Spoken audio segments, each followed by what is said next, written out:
દરિયા કિનારે અતિ પૌરાણિક સિદ્ધિવિનાયક ગણપતિ મહારાજના મંદિરે 2100 લાડુના અન્નકૂટના દર્શન રાખવામાં આવ્યા છે। ઓખા ખાતે દરિયા કિનારે અતિ પૌરાણિક સિદ્ધિવિનાયક ગણપતિ મહારાજના મંદિરે 2100 લાડુના અન્નકૂટના દર્શન રાખવામાં આવે છે। ઓખા ખાતે દરિયા કિનારે અતિ પૌરાણિક સિદ્ધિવિનાયક ગણપતિ મહારાજનું મંદિર આવેલું છે। અહીંયા લગભગ છેલ્લા 35 વર્ષથી અન્નકૂટના દર્શન રાખવામાં આવે છે। આ મંદિરમાં ગણપતિ મહારાજ હાજર છે। ગામના લોકો ખૂબ મોટી સંખ્યામાં અહીં આરતી તેમજ દર્શન કરવા માટે આવે છે।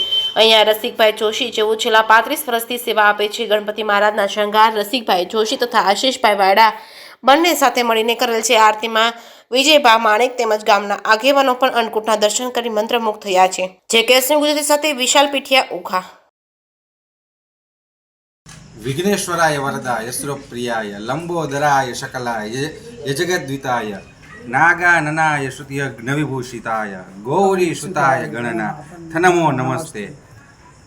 ઓખામાં બિરાજમાન એ પણ દરિયા કિનારે સિદ્ધિવિનાયક મંદિર કે જે અતિ પૌરાણિક અને પ્રાચીન મંદિર છે, સ્થાપિત મૂર્તિ છે અને ચમત્કારી પણ મૂર્તિ છે। અંદાજે આપણે કહી શકીએ કે 30 થી 35 વર્ષ આ મંદિરને થઈ ચૂક્યા છે અને તેમાં રસિકભાઈ જોશીના પરિવાર દ્વારા આ મંદિરની સાર સંભાળ રાખવામાં આવે છે।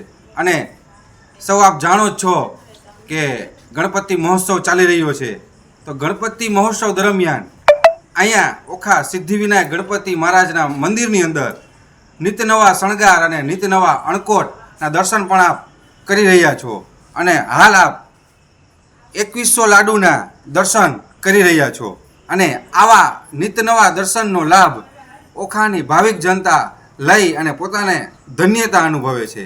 જય ગજાનન ગણપતિ મહારાજ કી જય।